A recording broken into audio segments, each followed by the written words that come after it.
Dans cette exploitation de Val-de-Meuse, l'heure est au bilan. Le constat est lourd et il est adressé à la ministre de l'Agriculture. La Haute-Marne est aujourd'hui le département de plaine le plus touché par les attaques de loups. En 2025, 800 bêtes ont été tuées. Le 9 juillet, c'est une date que je n'oublierai pas. Au matin, donc, j'ai découvert 16 brebis tuées par le loup, massacrées, qui baignaient dans leur sang. Et en fait, c'est un choc, c'est le chaos. On arrive, c'est un champ de bataille. On est très longtemps à essayer d'oublier les images et en fait, en quelque sorte, on ne les oublie pas, quoi. Depuis le début 2026, les attaques se poursuivent. Face à cette situation, Annie Genevard, ministre de l'Agriculture, accompagnée du ministre délégué à la transition écologique Mathieu Lefebvre, est venue présenter de nouvelles mesures. Une visite organisée à l'invitation du président du conseil départemental. Nous avons pris la décision d'augmenter le plafond de tir. Il était de 19% aujourd'hui. Il est de 19% aujourd'hui.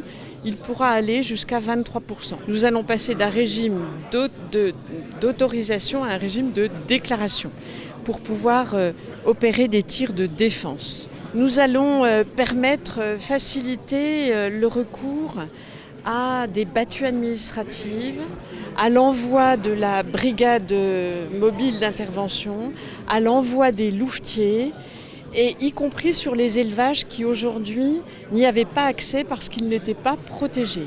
Mais sur le terrain, les agriculteurs veulent des garanties. Les jeunes agriculteurs et la FDSEA, engagés depuis plusieurs mois dans les mobilisations contre la prédation, attendent désormais des actes. Pas de raison que dans les prochains jours, ce ne soit pas mis en place. Après, on n'est pas non plus crédule. On sait qu'on est en France et que les lois, tout ce qui est administratif, ça ne se met pas du jour au lendemain. Et on est conscient qu'il y a encore un long chemin à parcourir pour répondre à l'expansion du prédateur et répondre à ce qu'on a besoin. On attendait des annonces fortes. On a eu des annonces, mais ce n'est pas à la hauteur de nos attentes. Clairement, on a quelques moyens pour pouvoir faciliter le prélèvement du loup, car de toute façon, aujourd'hui la protection, elle n'est pas efficace, elle ne sera pas efficace s'il n'y a pas de régulation. Ici, Pierre-Édouard Brutel a déjà subi 3 attaques de loups depuis janvier 2025. Alors, pour lutter, il a mis en place une clôture de protection un peu particulière. Ce modèle n'est pas homologué par le plan national pour le loup.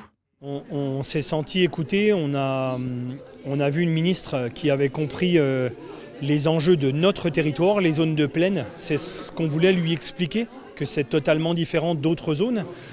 Et que du coup, autour de la problématique du loup, il y avait 2 sujets, la protection, la prédation. Que ces 2 sujets-là, il faut qu'ils s'adaptent en fait au territoire. Et je pense que c'était l'objectif, nous, ce matin, de faire comprendre à la ministre. Elle l'a, je pense, bien compris. La venue de la ministre ne fait pas l'unanimité. Sur les réseaux sociaux, l'association Les Amis de l'Observatoire du loup dénonce la volonté d'abattre toujours plus de loups et d'organiser des battues sur une espèce protégée. Et pendant que le débat se poursuit, le loup fait encore des victimes. Dans la nuit du 15 au 16 février, un éleveur au Marnais a subi une nouvelle attaque. 18 brebis ont été tuées.